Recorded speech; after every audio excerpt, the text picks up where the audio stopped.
The America that I knew and loved was over if Obama got a fourth term, which is what it would have basically been. How Britain gets where it is right now, or America where it is right now, it begins with thanklessness. It begins with a society of people who do not honor God as God. That in itself is such a huge culture shock, isn't it? To know that the people that are the representatives of your country and your culture are the very thing that we used to loathe. Well, I'm going to take this in a more hopeful direction, because I'm going to remind you, people of this country have spoken, and they have spoken strongly, decisively against the evil in this country. This was a vote, not just for Donald Trump. It was a vote against everything woke, everything that the left stood for, everything that they have arrogantly forced upon this country. And as you have rightly pointed out, as America goes, so goes the world.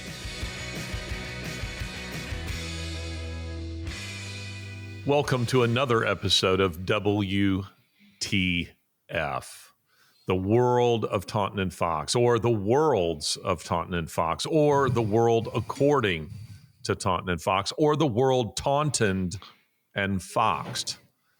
And I'm joined by my friend, Laurence Fox, who is eating in front of all of us, not offering to share a piece of cake. What's going on, my friend? My favorite cake in the world. Hello, everyone. My favorite cake in the world is lemon drizzle cake. And Lizzie made the lemon drizzle cake. And because I haven't really stopped today, I'm using this opportunity to share with our audience her lemon drizzle cake. But, you know, if you're not smoking, you're eating. It's just one thing or the other. And quite frankly, I'd have no problem with you eating that cake if I had a slice of it right here that I could eat too. Lemon drizzle cake is good. And I got to tell you, a woman who will make you cakes, she's a keeper. oh my Lord. And that cake is so good. It is It looks really, it's so lemony. Oh, it's too good. And from the smacking I hear, it sounds moist. Oh, it's so good. Sorry, I'm going to stop the smacking. I feel a bit, modest. Nice swastika I see on your set. Oh, and Hitler on the other side. Well done. I might go to this camera angle. You know, it's so funny. These are books. I usually am changing out my books for Ideas Have Consequences according to what it is that I'm talking about. And I was recently talking about the claims that Trump was Hitler. So I put these books up here, and what amuses me is that people see these and think there's some kind of endorsement of Nazism. This bottom book with the big swastika on it is William Shire's classic, The Rise and Fall of the Third Reich, arguably the best comprehensive history of the Second World War, at least from the European point of view. But yeah, I got a swastika up here. I got a swastika up here, and I got one. To woke people, it will just be it's a triggering offence, which you'll call. Of course, and it's very hurtful that you would do that week in, week out. You do it, and you know, well, we're trying to bring the world according to Taunton and Fox people, not like your Nazi memorabilia auction. I mean, show some respect. Some respect. We're having respect laws bring into the UK, so you need to maybe read some of them and become more respectful, because respect is what's important in this world. We need to respect each other because respect is so important. Respect. That's what we need to do. Respect, do not offend, die, kill your old people. That's where we are. How's America? Arresting people for posting memes, arresting people for saying things that the regime doesn't like. That's showing a lot of respect for the people. You know what I thought we might do today? At least this is a good place to start. I know it's not the case in, by the way, I have to stop right now. Aren't you on some kind of, I saw that you posted on Twitter something about you're getting into shape, and you're going to look like, you said, The Rock. When you're done, you're putting up barbells, and you're going to, start, doing push-ups and planks and all these things. And then this show begins with you first eating cake and now lighting up a cigarette. What the hell is going on with that? Well, that's the whole point, isn't it? because I smoke, I drink, I eat cake, and once or twice a year, usually for a period of 2 or 3 months, I decide that I have to give my body something to do. And it's been quite good over the summer because I've been working outside and doing stuff like that. So I've been active and I've enjoyed it. But now that it's got cold, I'm not one to go, oh, I'll go and do something in the cold other than walk the dogs. So I've decided that I will get myself into shape again, which I quite like doing. I always find it odd that I don't get myself in shape and stay in shape, but then I love my vices. So it's like a little scales, which tips very heavily in the favor of gin and cake and cigarettes. But, no one's perfect, are they? Do you think you'll cut back to like maybe 3 packs of cigarettes a day? Well, you know what? I don't want to complain, but in the budget, this pouch of tobacco used to come in a beautiful green, and it used to say Golden Virginia, and it made me think of America and tobacco plants and all that stuff. Now it's just got a picture of smoking clogs your arteries, and all of them have the same thing. And do you know what this cost me? Thanks to our new socialist government's budget, £58 that cost me. That's probably, I don't know, 3 or 4 days. I mean, I smoke a lot, but this desire to tax you out of bad habits is, I suppose it's laudable on one level, but on another level, it's like, get out of my life. Please, just get out of my life. Every time you come anywhere near my life, you cause a problem. We had this guy, while I was waiting to log on with you, I just went on social media and I saw this guy. There's a British MP, British, and I say that in the loosest sense of the word. Sorry, I want to get positive, by the way, but I just got to get this off my chest. Asking in Parliament for blasphemy laws to be brought in the UK, for Sharia law to be brought in the UK, and the British Prime Minister didn't disagree with him. Didn't immediately stand up and say, no, the unwritten United Kingdom Constitution is, centered around free speech. We care about free speech in this country, but no, he was advocating for this guy who he doesn't even sound British, vaguely British, and he's pretending, using the fig leaf of Abrahamic faiths to say, you can't insult the Prophet Muhammad, and the Prime Minister ended up by saying we all need to stand up against Islamophobia in all its forms. And I just went, I can't deal with this anymore. So, that's why I smoke. So hopefully by 2055, I'll be in a hole in the ground. Anyway, that was the lengthiest justification of smoking that I've ever heard. I think you could have just said, I like it. I think we'd all. There we go. I think we all will accept that. But I'm looking forward to seeing what you look like in, I don't know, maybe 6 weeks, with this P90X kind of plan that you seem to have going. I wondered if we might today take a few moments to seriously reflect on the things we're grateful for. This week is Thanksgiving week for us. Thanksgiving is this Thursday, and this will be posted the day after Thanksgiving, but it still seems to me to be an appropriate thing for us to do. And what we do in my family, it's a tradition in my family, is on Thanksgiving, after the Thanksgiving meal, we go around the table, and it's quite moving, actually. It's there's some real fun in it, but there's also some tears that are shed every year, where people reflect on the year and they say the things that they're thankful for. And I always think that it's worth taking an inventory from time to time of our lives and giving thanks, and not to some vague deity, but giving thanks to the Lord God above. So what maybe are some things that you're thankful for?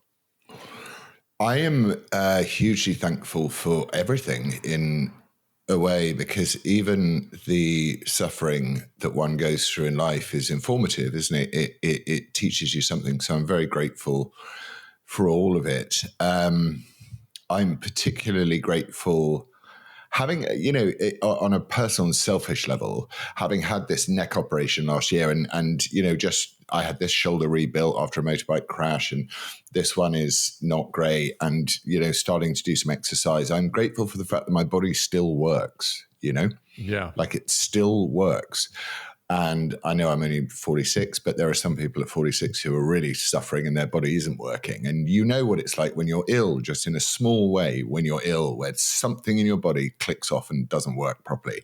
And it can just destroy you. And it happened with my neck when I had to have my neck operated on. And, my mum used to say to me all the time that it's a miracle that the body functions the way it does, because so many things can go wrong at any one point. And that I'm grateful for life, and I'm grateful for life. There are many. I don't think complaining about anything actually helps unless you're willing to do something about it.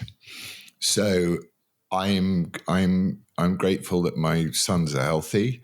I'm grateful that Lizzie is so sane and, makes amazing cakes. I'm grateful to have found your friendship and Laurie's friendship and your family's friendship over the last year and a bit. And I'm grateful for the people that really matter in my life. I'm grateful that my father is in good health. I'm grateful that everyone in my family, which is a large family, is in robust health so far. And I'm grateful that I don't, have to face war and bullets and guns. And, that even though we live in a terrible country at the moment, that I'm grateful that you can still fight back. And there's not much. I don't wake up in the morning and ever, even when one centers the thoughts around Thanksgiving, I try always not to see myself as a victim of someone else's problem or a victim in general. I try to see the problem and then work out how one approaches it. So I don't think there's much that I'm not grateful for. I think even to the point of being grateful for suffering, even being grateful for those periods in your life where you feel hopeless and then you come out of them. I feel grateful that with the grace of God, you're able to do that. And I feel that that's a truly wonderful gift. And I wish it on everybody. What are you grateful for? Well, those are all really, really good things. And, I am very mindful of the importance of thankfulness. There are a lot of passages in the Bible that intrigue me, but one in particular that I've spent years reflecting on, and in doing so, I'm always mining something a little different from it that I didn't see the first time around. And that is Romans chapter 1, where the Apostle Paul is laying out how societies, any society, how societies go off the rails. What does that look like? Where does it begin? And I can't help but focus on this thing in particular. In chapter 1, verse 1, he says this: the wrath of God is revealed from heaven against all ungodliness and unrighteousness of men, who by their unrighteousness suppress the truth. For what can be known about God is plain to them, because God has shown it to them. For his invisible attributes, namely his eternal power and divine nature, have been clearly perceived ever since the creation of the world in the things that have been made. So they're without excuse. Although they knew God, they did not honor him as God or give thanks to him, but they became futile in their thinking, and their foolish hearts were darkened. Claiming to be wise, they became fools and exchanged the glory of the immortal God for images resembling mortal man and birds and animals and creeping things. It's fascinating because it's exactly what we're seeing. And he says, where it begins, how a Britain gets where it is right now, or America where it is right now. And we're hoping that we're going to see some dramatic changes in this country, or a North Korea or a China, or you name the country. Is he says it begins with thanklessness. It begins with thanklessness. It begins with a society, a people who do not honor God as God and who do not thank him for the things that he's given to them. And there's this wonderful scene in Daniel chapter 4 where King Nebuchadnezzar, one of the great, Babylonian kings, steps out onto the rooftop of his palace, kind of his terrace, and he looks out on the city of Babylon and he says, "Look what I have created with my own hands." And God's judgment fell upon him in that very instance. And so, boy, you better believe I'm very mindful of the fact that we need to give thanks. And one of the things that you said that is really quite profound and so very true is even giving thanks for our suffering. It's not just giving thanks for, Lord, I got money in my bank account, or hey, that new car I have, or whatever, that shiny new thing, but giving thanks even for our hardships, being able to give thanks that because in them sometimes there's God's mercy in them. And I may have told you this story, but Christopher Hitchens, the late Christopher Hitchens, when we were taking one of our celebrated road trips together, he had been diagnosed with cancer. He was dying of cancer.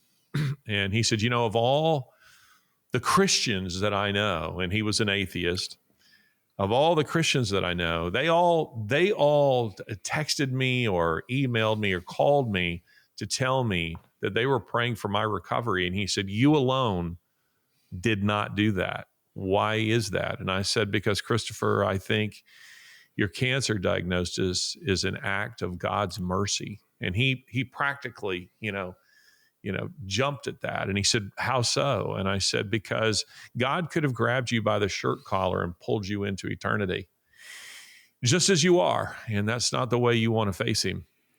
Instead, he has announced that he is coming for you. And he's given you time to reflect on, is this the way you want to meet him? So I said, I look at this as an act of God's mercy. I look at your present condition as something to be thankful for, rather than you facing him as an atheist. You do have the opportunity to repent and to change. And anyway, in my own suffering, I have found many things, particularly in retrospect, to be thankful for because of the things that I learned in the midst of my own suffering, that I'd love to say that if you had given me a book, I could have learned it. But the reality is the only way I was going to learn it is through my own suffering. So I'm so grateful to God. I'm not grateful to some vague deity. I'm an atheist concerning all gods save one, and that is the person of Jesus Christ. That is the Lord God of the Bible. And I'm so grateful. One of the things I'm maybe most grateful for in this particular moment is he has given a stay of execution to this country. And I do hope that in this election, I don't think politics, nations are saved through politics, but I do think they're an important stopgap and can play an extremely important role in, for instance, in our own country, in the mutilation of children and open borders and advancing Marxism and a hostility towards the America, all these things, and the globalist agenda can be rolled back. So I'm incredibly grateful. This Thanksgiving, when our family gets together, I want to point out, guys, you have no idea. We have dodged a bullet, and let us for the next 4 years not waste time with that. I'm grateful for my wife. Lori is a wonderful, wonderful wife to me. She loves me. She takes care of me, her. And my children, I have wonderful children. I'm so grateful that when we sit down at Thanksgiving, our debates are about football and things of that nature, because all of my children, they're all Christians. They're all thoughtful. They're all very committed and successful and happy. And those are all things that I'm incredibly grateful for. It's so just listening to you talk about the things you're grateful for. They are, even on a really small level, it's difficult to put the concept of Thanksgiving outside of yourself.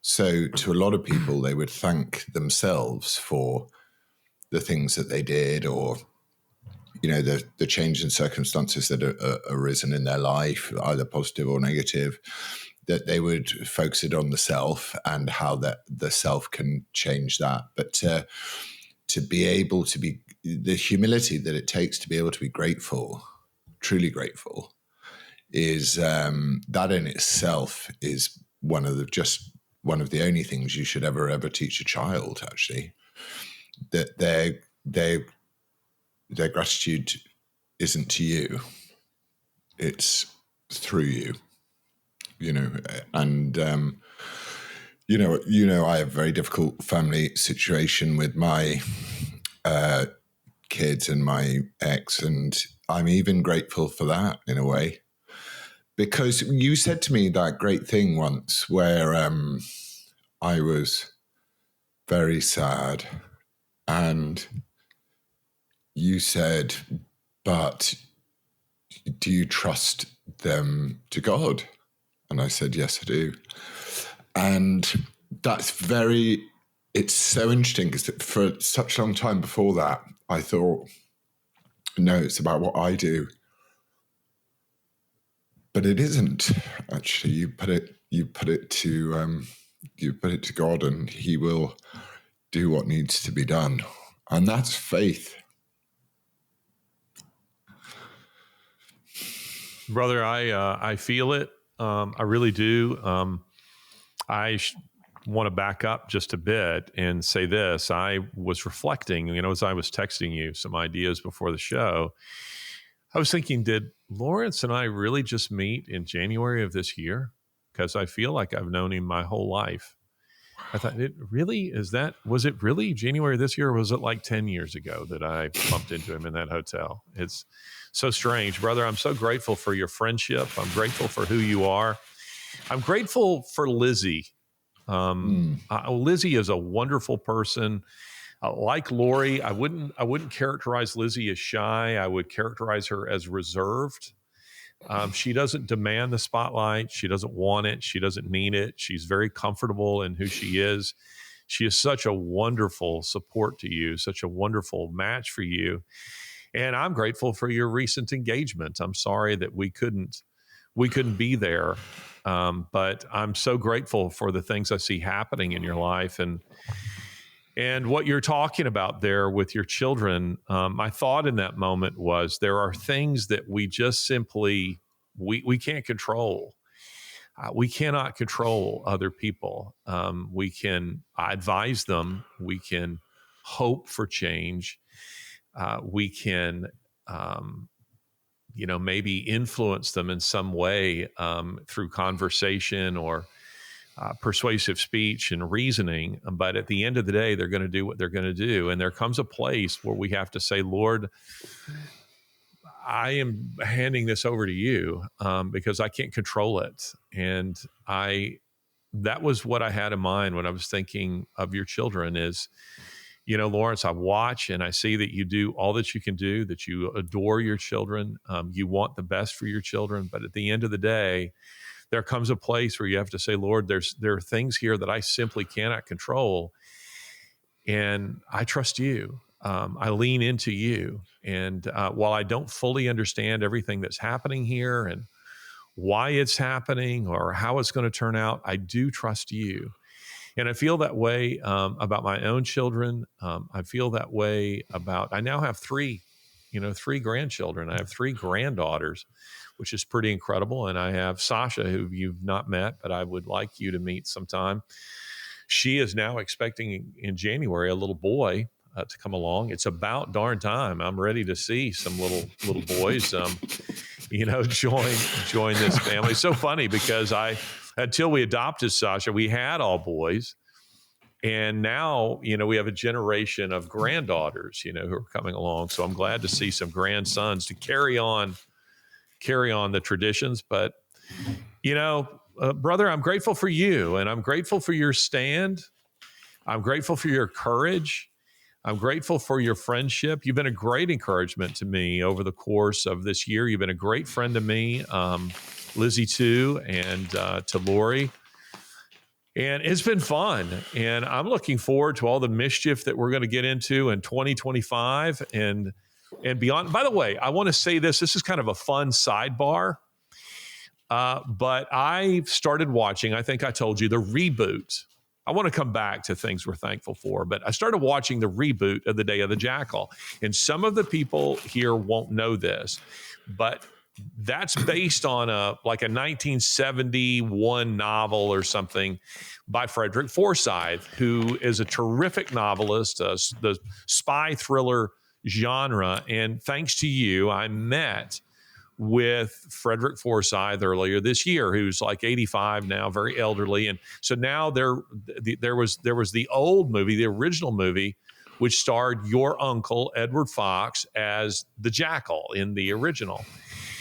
And so I was looking forward to seeing this reboot that stars, what's his name, Eddie Redmayne, and some woman who's is not really familiar to me except from this. But immediately when I started watching it, I was going, they've eliminated the LaBelle character. LaBelle was,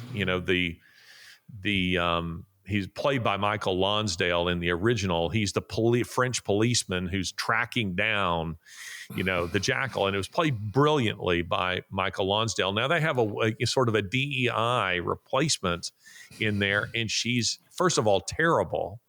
You don't like her. You're not rooting for her in any way.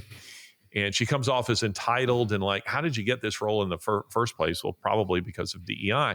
But as I was watching it, I was thinking, Laurence Fox should be in this, either as the Jackal or as LaBelle. You could have played either one of them brilliantly. But I kept thinking this series would be 10 times better if you had Laurence Fox in it. But unfortunately, you refuse to have gay sex with a lot of directors and things of this nature. And therefore, you were canceled and you didn't get it. Frankly, I wish you'd have just gone ahead and bent over and did whatever it took, because then this would be a better series.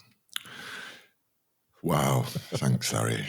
I wish I'd taken one for the team as well. The interesting subclause to The Day of the Jackal was, when was it made, just so I can be accurate? 74 maybe? Yeah. So I think, and please correct me if I'm wrong, Dad, correct me if I'm wrong, I think in 1969 my dad gave up acting completely because for his own reasons. So he was the most wanted actor, certainly the most wanted British actor of his time.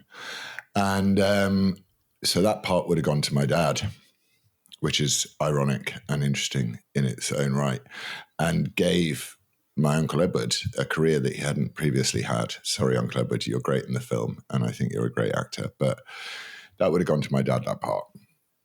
But my dad was off doing other things. You're right about the DEI hire, because I encountered this, and it was one of the main reasons why I actively wanted to stop creating with other people in show business.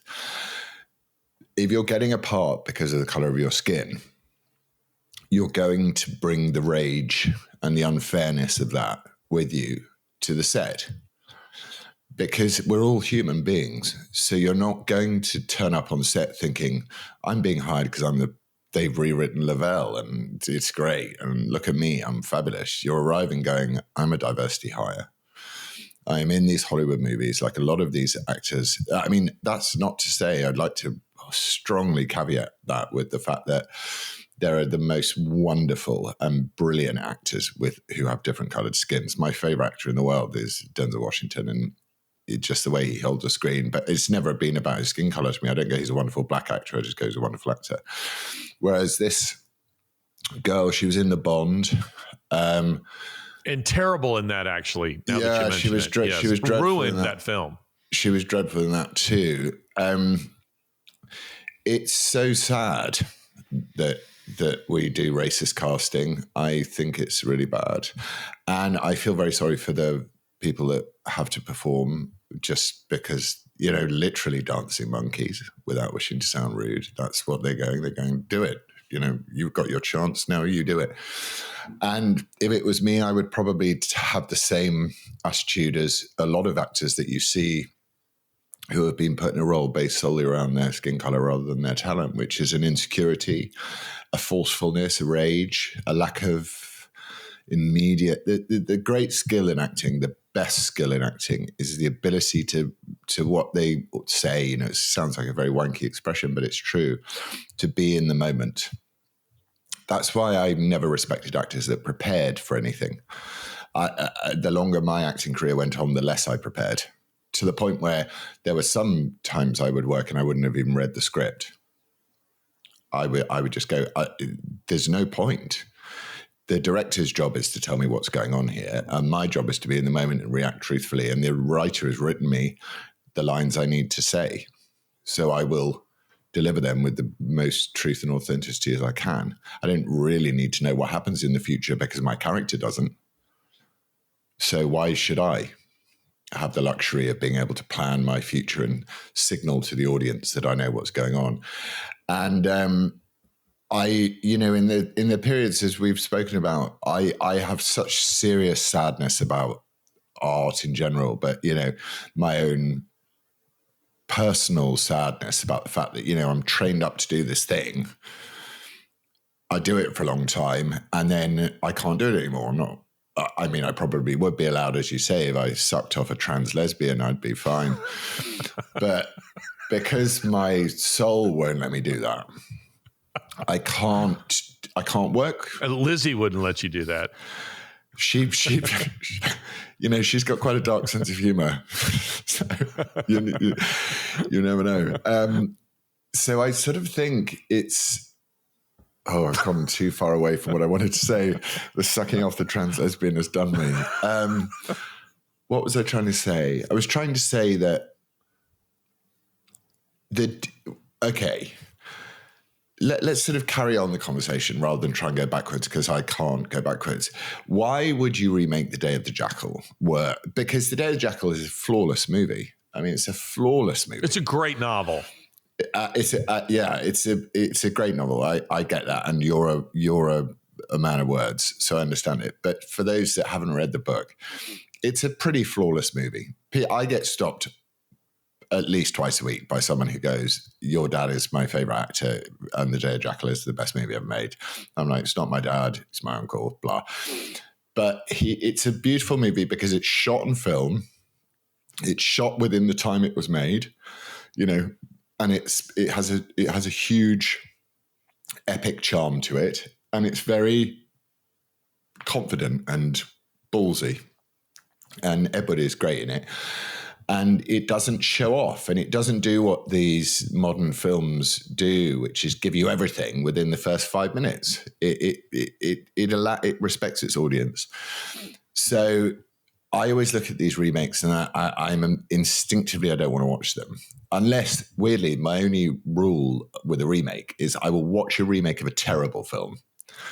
So like they remade Total Recall, which was the Schwarzenegger film, with Colin Farrell, and I watched that, and it somehow managed to be even worse than Total Recall was. So I rather enjoyed that. But remakes of serious movies, I will struggle with. I'm actually trying to ask myself right now: has there been a remake of a seminal movie which has been better, or even come close to the quality of the original? Can you think of one? No, I can think of one where the movie was better than the book, and that almost never happens. Usually the books are way, way better, just because a movie can only be 2 hours and doesn't have the same kind of development. But I can't think of a remake. There probably is one, but I can't think of one where the remake was better than the original. They've remade so many things, and I wonder if it's emblematic or symptomatic of our time that we're treading water. Maybe Les Mis. Les Mis, there's been so many iterations of Les Mis. There's been like 30. Did you know there's been like 30 movies? Are you talking about the musical version? Yeah, I don't think the musical on the London stage is absolutely fantastic, and the the lyrics of the songs preserves the Christian nature of that novel, which is quite amazing when you think about it. But I don't much care for the Russell Crowe, Anne Hathaway, Hugh Jackman musical version. I can think of a couple of others. The Liam Neeson one with what's his name? Jeffrey Rush. Is that the guy's name? Yeah. That one destroyed. I think is they better tried than to destroy his career as well, didn't they? Jeffrey Rush. They sure did. They sure did. But I think the Day of the Jackal, what is bothersome is whether she's black or not. They've put a woman into this role, and it's not a believable role for a woman, because these women are all characterized as superheroes who, throw men around and karate chop them, and that's not real life. It's not believable like that. It doesn't mean that a woman can't play a significant role in the film, but they've made her what LaBelle is not, by the way. He doesn't get in any fist fights or, any gunplay until the very end of The Day of the Jackal, in both the novel and the film. But they have this chick. She's like, she's like a Marvel superhero. She's throwing men around and chokeholds, and and you look and the guy she's beating up looks like he weighs about 240 and could snap her like a twig. But that's not the way they're playing it. And I watch that and I go, that is not real life, and I find it annoying because it's just simply not believable. I want to say this, something that Forsyth said that you might find interesting. You probably already know it, but maybe not. He said that they chose Edward Fox as the actor because they were considering like Sean Connery and some other people.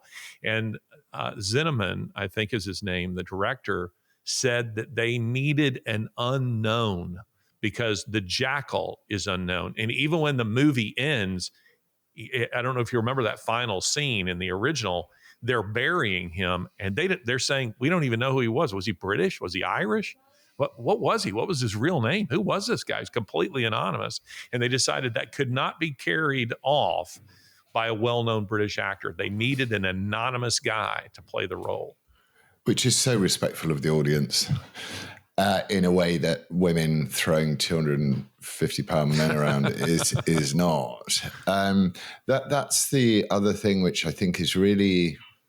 I don't want to moan on show business because it sounds like sour grapes, but I used to believe, or at least I could suspend my disbelief, which is all you really want to do. It's a sort of sober and judicious person's way of getting high, going to the film, to the pictures, to the movies. It's a way of living in another person's world and believing it, suspending your disbelief, putting yourself outside of yourself for a period of time.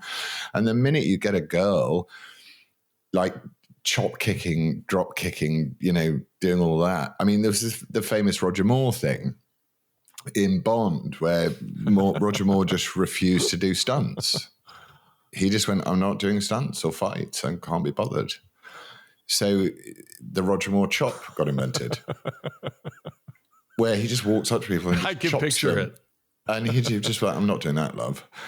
And so there was a respect, I think, a real deep respect for the audience, because I think they knew back in the day, as we know now in a different way, but they knew the power of storytelling, and they knew the power of the effect that storytelling would have politically as well.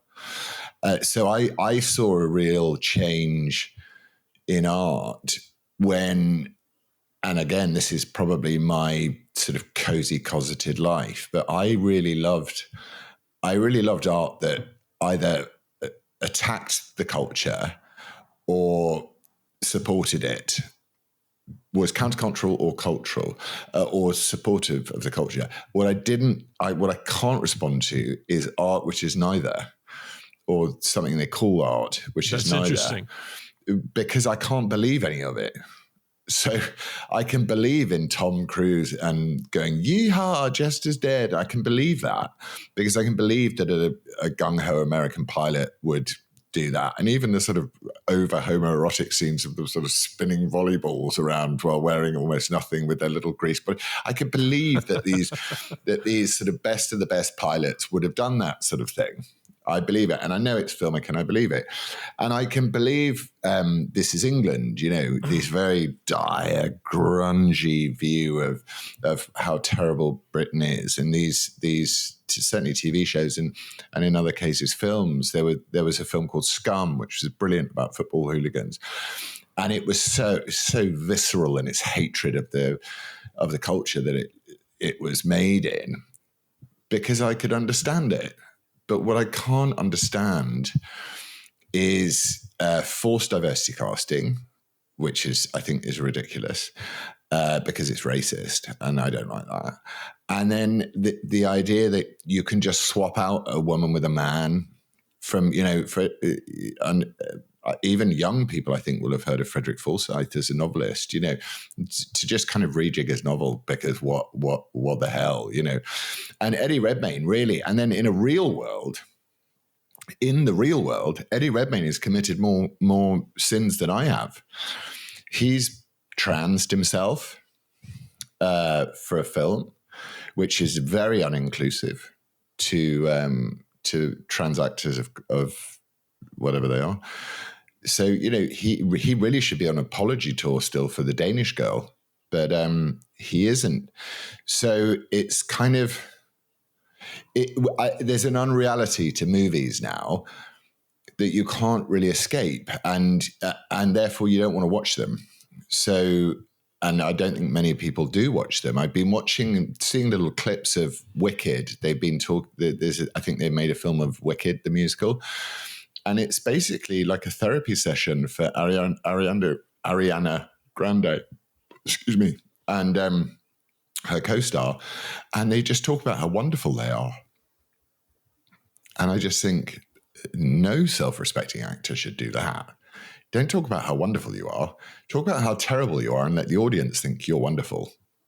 Don't go, because they think the film was made for them to make them feel better about the fact that, you know, they've broken a glass ceiling of some kind or something. It's like, no, the film is made so someone with a terrible life or a wonderful life can suspend their disbelief for a period of time to just imagine for a second that they could be brave in a situation, or whether they would be cowardly in a situation, or how they would behave in a situation. Now films are, I mean, they're just circle jerk wank fests to me.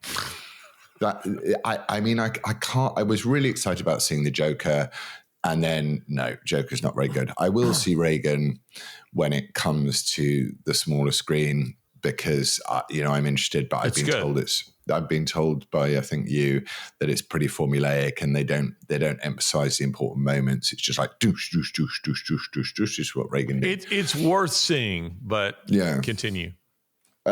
So I don't know. I think that I was speaking to Calvin earlier, and I was, you know, he was being a bit sort of hopeless about stuff, and I was saying, you know, without wishing to sound trite and crap, that the Lord works in mysterious ways. That actually you may not know, and we may not see what it is that is going to turn this huge over obsession with the self around, but it could be anything. It might be a movie. It might be a cryptocurrency. It could be anything. A world war.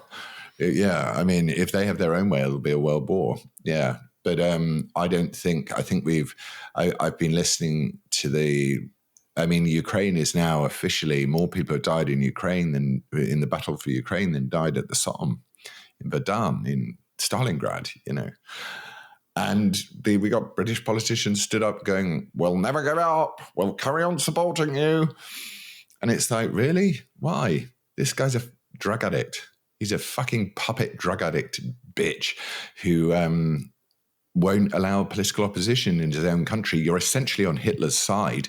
Not that I think Putin's a good guy, but you're basically siding with the very thing that we used to stand against. And that in itself is such a huge culture shock, isn't it? To know that the people that are the representatives of your country and your culture are the very thing that we used to loathe. And we used to all stand up against, and men died in their hundreds of thousands for what was behind them, not what was in front of them. Well, I'm going to take this in a more hopeful direction because I'm going to remind you. I'm going to remind you. I'm going to go to my other camera. There we go. I'm going to remind you. Yes. I'm going to remind you that the people of this country have spoken, and they have spoken strongly, decisively against the evil in this country. This was a vote, not just for Donald Trump. It was a vote against everything woke, everything that the left stood for, everything that they have arrogantly forced upon this country. And as you have rightly pointed out, as America goes, so goes the world. So Calvin, if you're watching, and I know you do, I know you watch every episode of WTF, my friend Calvin, we're gonna win this war. I mean, we already know. We go to Revelation 22, the end of the Bible. We win. We know. We already know how the story ends. But between now and then, we've got a battle to fight. In these next 4 years, we have an opportunity to make a massive impact on the direction, not just that this country goes, but that the world goes. And I'm cautiously optimistic. I'm not loving every single cabinet appointment, but that's okay. I like a bunch of them. And I like the course that they've set. I like the things that I'm hearing out of the Trump camp. I think people are invigorated. Yesterday, somebody tweeted and Elon Musk retweeted it, but I thought this is so true. Hence the reason I saw it is someone has said, does it feel to you, and I'm paraphrasing because I don't remember the exact words, but does it feel to you like suddenly this country is coming to life once again? And Musk retweeted it and said, yes, and it does. It's true. It's why I am in such a mood of thankfulness that I just want to give thanks. And I would, by the way, if Trump had lost, we would gather around our Thanksgiving table and we would give thanks for the many things, material, spiritual, otherwise, that the good Lord has given to us. But all the more so right now, because we were headed off a cliff. I mean, just straight off a cliff. And I don't think it's any exaggeration to say that the America that I knew and loved was over if Obama got a fourth term, which is what it would have basically been. As it is, the Obama faction, the Obama machine has been defeated. They have been defeated. And this time around, you get the feeling that Trump is not so naive. His cabinet appointments are different. He is not going with a bunch of Washington insiders. He is already announcing that he's basically going to start purging government of all of these insidious sleeper cells that effectively weaponized government against him in his first term. I mean, that's what Obama had done. Not this time around. And I think we're going in a very different direction. You know, I love that he announced that on day one, they're purging the military of trannies. So they're gone on day one. I mean, I love that. I love that he tweeted a couple of days ago, and it's not the full story as I know as well as anyone. But still, I like the sentiment here. He's going to slap a 25% tariff on Canada and on Mexico if they don't close their borders and don't enforce their borders. I love that. I love that J.D. Vance said, you know what, NATO, if you guys don't stop suppressing free speech throughout Europe, if the EU doesn't stop suppressing free speech, we'll leave. In Europe, we will withdraw our support of NATO. I promise you that gets attention when they are at war. They should. A proxy war with Russia. But they should, and also, I you know, obviously, punishment is a strange concept, or sanction, all this sort of stuff is difficult and strange concept, and no one born after 1996 can deal with the idea of being punished unless it involves cancel culture or something like that. But the Vance's position on Europe and England, because, you know, and Britain, we're in a very precarious position in the United Kingdom because we're not aligned with Europe, particularly. Like your average British person, despite what the government will tell you or the current Communist Party will tell you, we're very much an island nation, like a lot of island nations. You know, we're sort of fiercely loyal to our own little island nation. And it's the first time I remember Obama saying that. Who did he say it to? He said, "You're to the UK if we didn't do something." He said to one of our prime ministers, I can't remember which one, "You will go to the back of the queue if you don't do what I want you to do." Two things.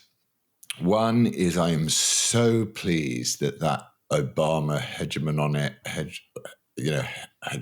or whatever you call it is over. Mafia. Like, I don't think Obama could walk into a black college and not get booed by at least 25% of those students. I don't. I think his day in the sun and Michelle Obama's day in the sun about talking about how oppressed and racist her country is still after all these years from her $40 million mentions.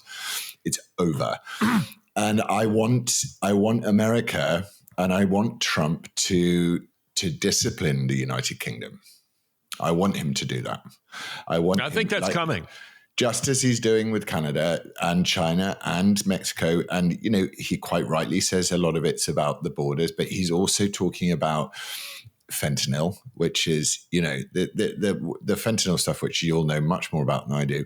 But whatever I read and I hear about that, the fact that they will print this stuff into prescription pills, to everyday tablets, to everything, just to get people hooked on it, and it'll kill a certain number of people.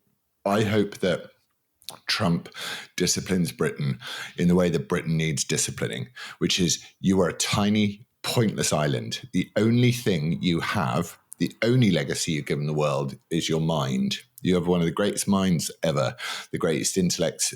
The collection of intellect in Britain is fantastic. That is what you have to offer the world. You do not have, you are Harry Potter to America's rock, you know, and Harry Potter is useless. Now, Harry Potter's a bad example, but you're Stephen Hawking to America's Sylvester Stallone, you know. So you need me. We need each other.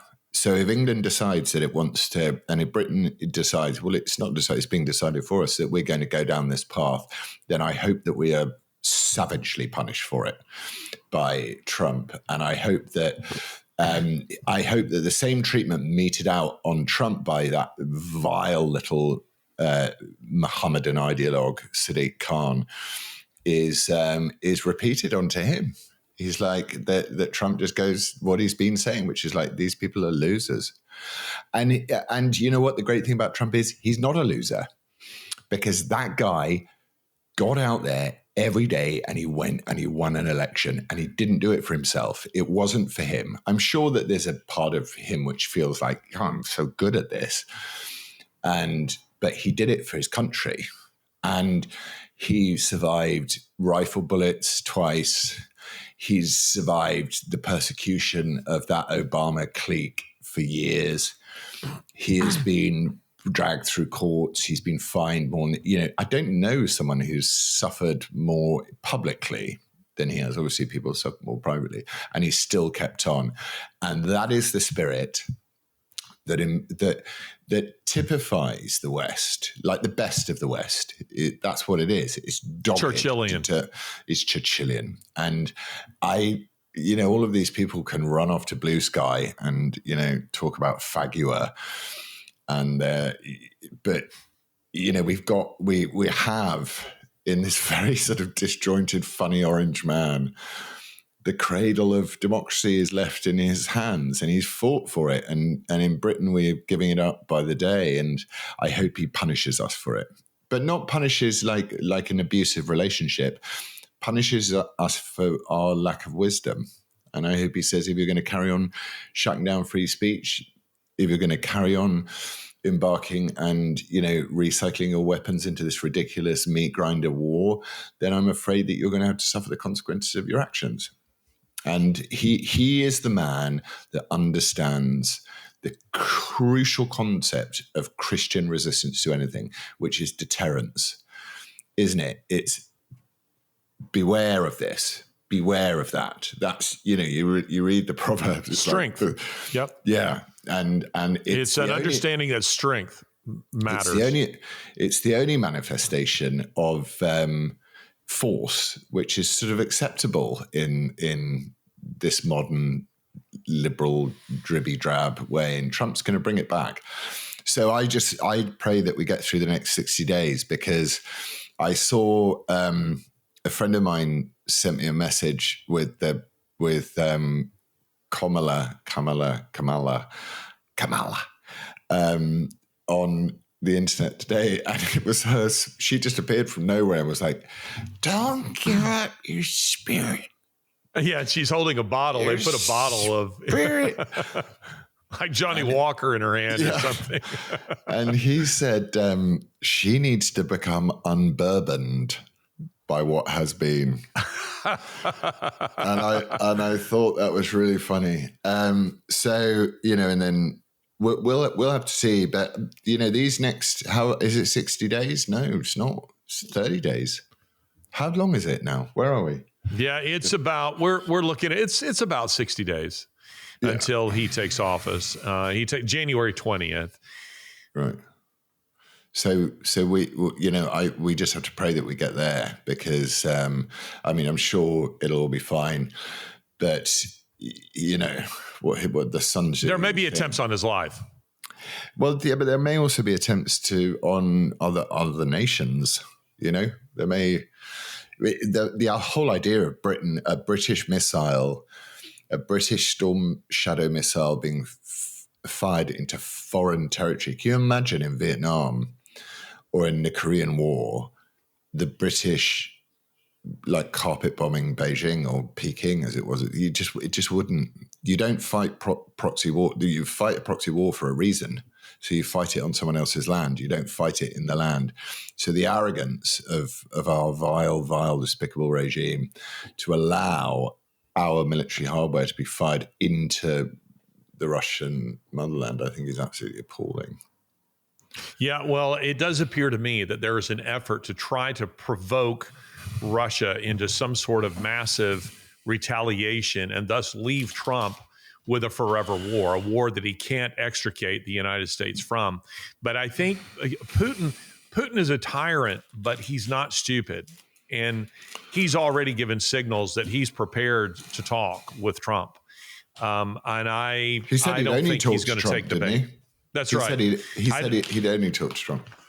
I don't think he's going to take the bait. But I guess the real message I would want to send to anyone who's listening to us is just simply this: there's a lot of reason for hope, for cautious optimism in Trump's election. And not because, by the way, I put all my hope in Donald Trump.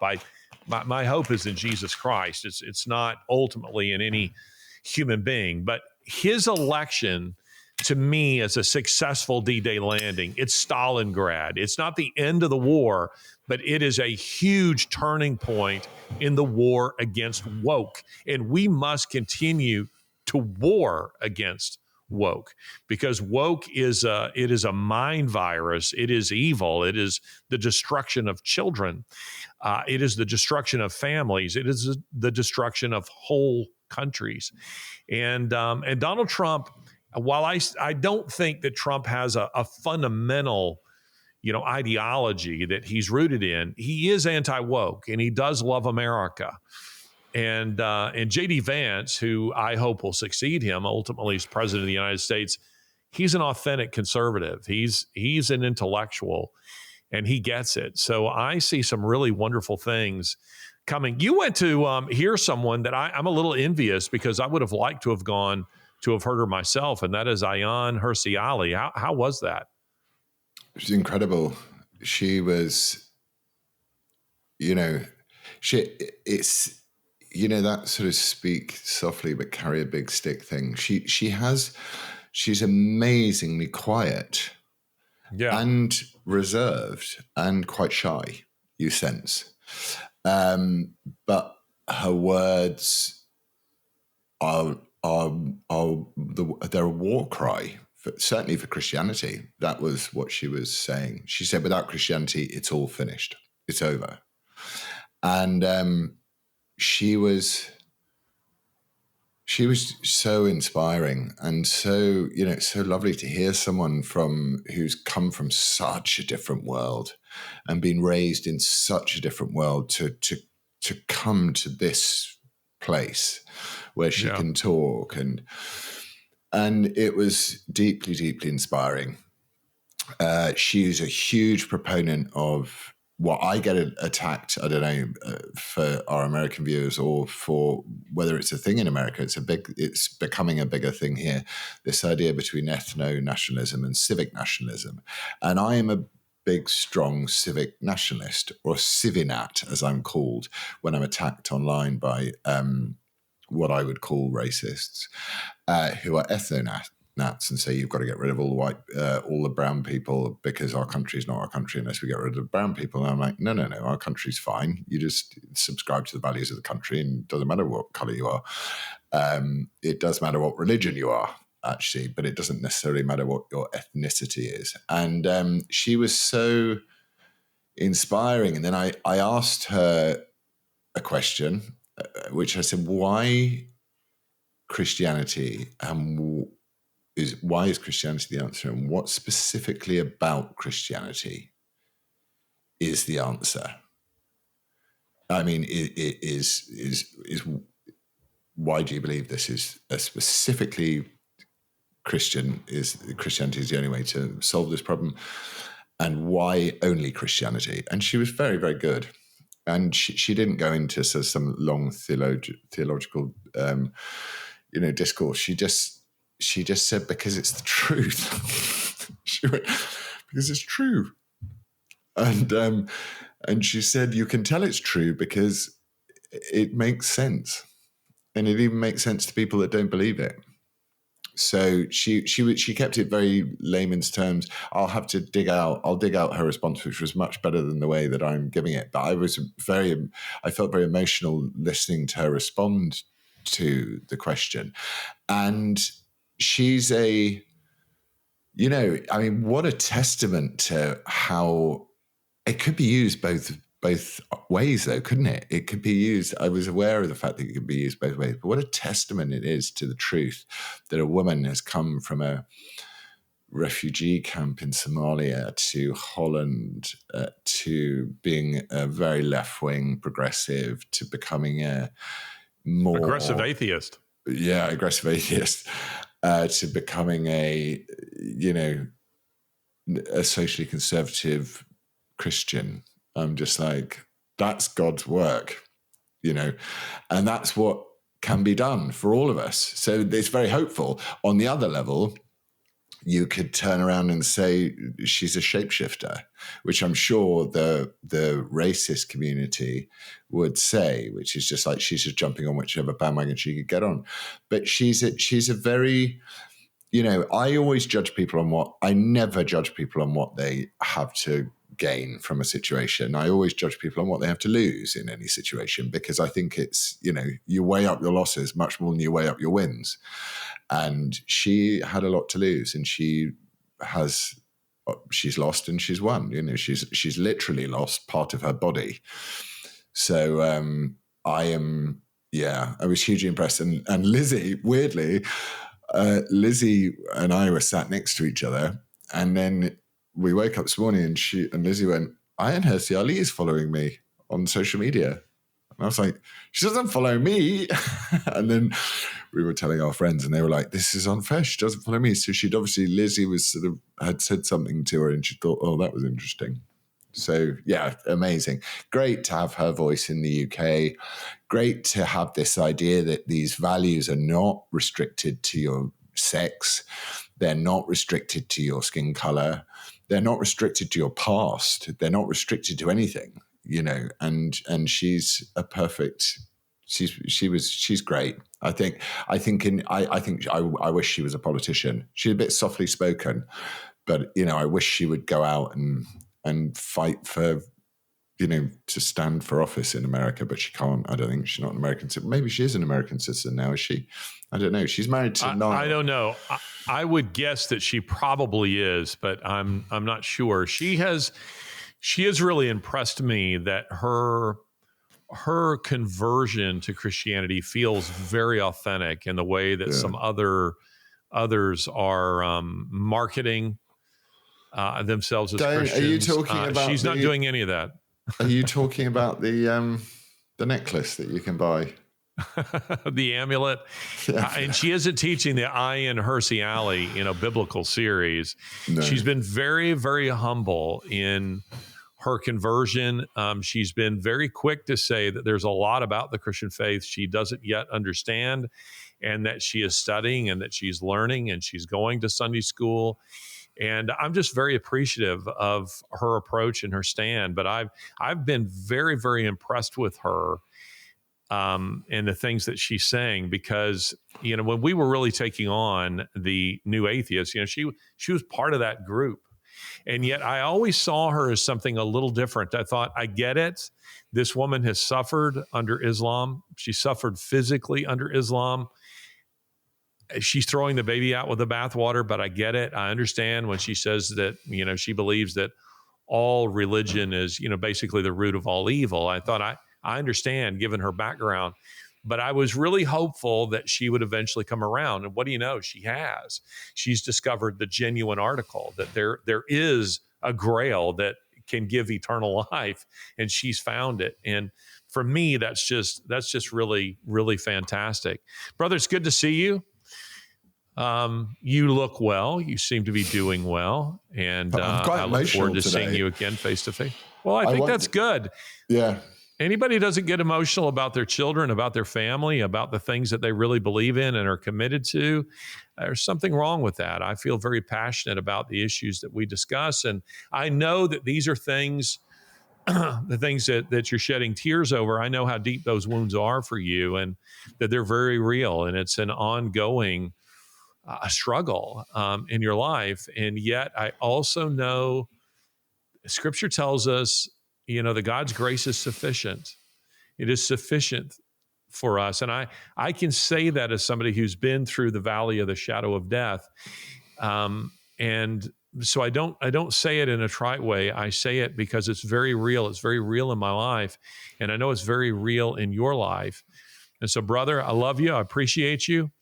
And even though it's not Thanksgiving tomorrow in Britain, it is here. And I hope you and Lizzie will eat a little, lemon drizzle cake in gratitude. We will. And I think that the idea of Thanksgiving is a great thing. And you give thanks every day anyway. And I think we all should. And it's God bless America, because we are, we're on rocky seas, and we're looking for land, and we're like those pilgrims, and suddenly we're going to see a bit of land.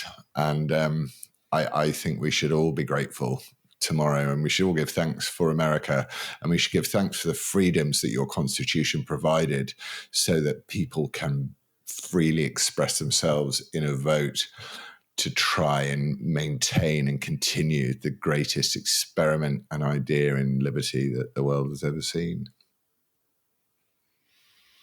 Well, that brings us to the end of this episode of WTF. But I want to say this. I want to throw it in. Your dad, Jimmy Fox, you would have made a great jackal. You would have been great as the jackal. There's no question that is true. Thank you for joining us on this episode of WTF. We need to work out like some sort of hand signal. So like they do what? WT. We will never be cheerleaders. We will never be cheerleaders. I love you, brother. Let's get out of here. Bye. Take care, my friend. We'll see ya.